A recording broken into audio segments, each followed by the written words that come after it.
Hey, what's going on, guys? I'm gonna be doing a quick recap of what I ended up taking today. Loki ended up taking a loss today. I lost around $400 on the account. Gonna be going over today's price action, what I was trading coming into the market today. So coming into the market today, if you want to go back prior 9:30, boom, boom, boom, boom. Overall, we are looking pretty bullish. Definitely in a market maker buy model on the higher time frame. If we go to the 4 hour, you can see that we are low key in a pretty clear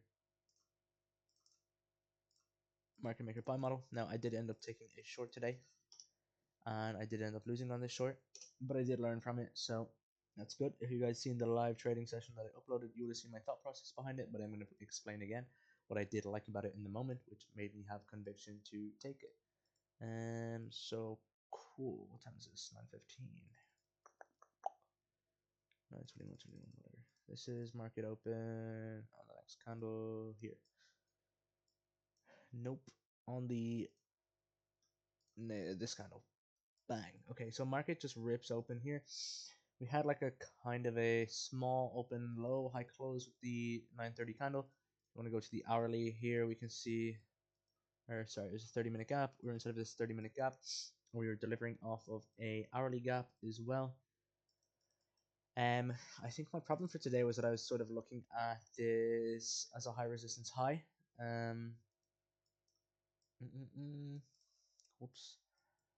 Cool. So from this, we did end up getting a short here from this 4 hour.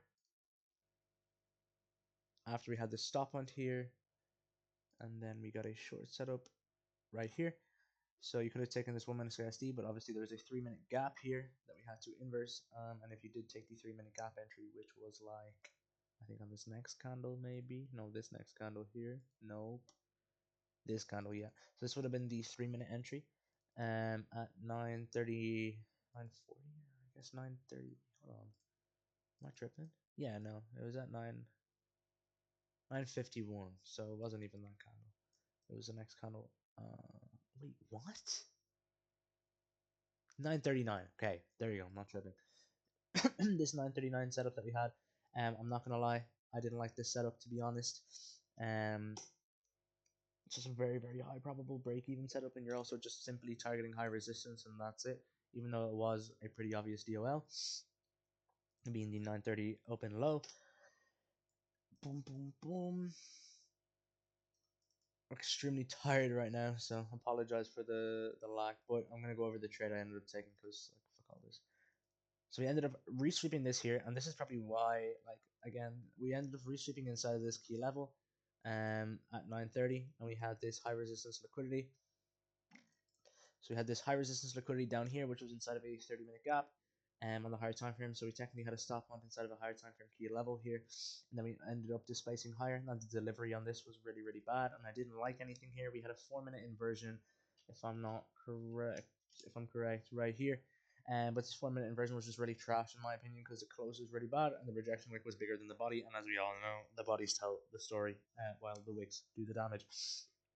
But then that leads into the trade that I ended up taking, as when we had a, because we were kind of just building low resistance here, but now looking back on it, this wasn't really low resistance because we didn't inverse any of these 1 minute gaps or actually leave LR. So this was kind of just lower time frame high resistance in a sense. So these were kind of poor targets. So it's just basically targeting lower time frame high resistance and then higher time frame high resistance over here as well. And then we had this 10 a.m. PO3. So what we did right before 10 a.m., which is what I liked, is we started to accumulate, and then we had that 10 a.m. PO3 to the upside, sweeping out this external range, and we also put in an SMT with this external range. But the reason why I like this trade the most was not due to where NQ was, but actually where the S&P 500 was. So if we want to look here at 10 a.m., we were opening up this 4-hour key level. What the hell? Okay, yeah, send me back to like 2025, why not? We're opening up this 4-hour key level down here, which we were super, super, super close to hitting. We were definitely trending towards that on, and this 1 hour internal low as well. Oh my god, bro, like trading view is so chopped, it's actually pissing me off. We had this 1 hour internal low inside this gap, which was high resistance, but I felt like it wasn't really that much high resistance anymore, considering we were opening up this 4 hour. And for us to be bullish from here, I did want to see us sweep out this internal 1 hour low and then tap this 4 hour gap.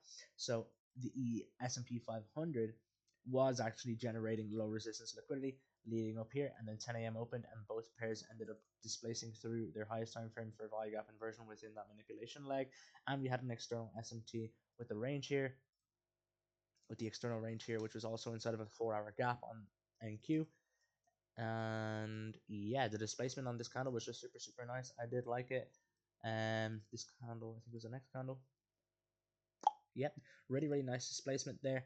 And I ended up also missing out on another key factor about this trade. But to be honest, I'm not gonna lie, I probably should have not taken this trade in the first place. My stop loss was just at the wick of this candle here. Um, there was a 2 minute gap right here with this low inside of it, so that realistically should have been a break even point. But yeah, I was looking to go break even at this low here instead. And I ended up just losing this trade. So yeah, like almost instantly, like one tick of profit. So yeah, the reason why this trade failed was pretty simple. Again, I did like the narrative behind this, especially with the S&P 500 leading up to that higher time frame DOL being the unfill 4 hour, which is definitely reasoning for us to go lower and then make a move higher. But in situations like this, we are just so blatantly bullish, and we are in a clear market maker buy model, so there's not really a reason for me to look for shorts here, and it's kind of being a bit too hasty. Obviously, you can catch the retracement to those higher time frame key levels, but in a scenario like this, where we are battling against high resistance at our take profit, it's just not ideal. Um, and if anything, if I wanted to take longs, I should have waited for the S&P 500 to sweep out the 4 hour, sweep into the 4 hour, and maybe for a Nasdaq to get a resweep here, to maybe look for longs instead. But we just ended up displacing through this 1 minute, and then I ended up getting stopped out on that short entry, and then we ran up to the DOLs on the day, which were the DOLs that I had planned in for today. But I did want to see the S&P 500 hit that 4 hour. So my main reasoning behind the trade was from the S&P 500 and from where it was at during this moment in time. But yeah, overall today was pretty poor price action. We did get a good like opportunity for a long setup here, but I didn't like anything here, and also the S&P 500 was in a pretty shit position, so ES was not really in an ideal position today. Today was just pretty poor price action overall, in my opinion. And yeah, definitely learned from this. 100% journaling this loss, because it is like the thing I've noticed is just when it comes to trades, like 90% of the trades that I lose are just against a higher time frame. So yeah, we're just going to be trying to fully stay on track with the higher time frame and not trading against it ever. I don't even think I'm going to end up taking mech model trades, in a sense, like a mech model external range trade. To be honest with you, I just think they're pretty shit, and I lose a lot of them a lot.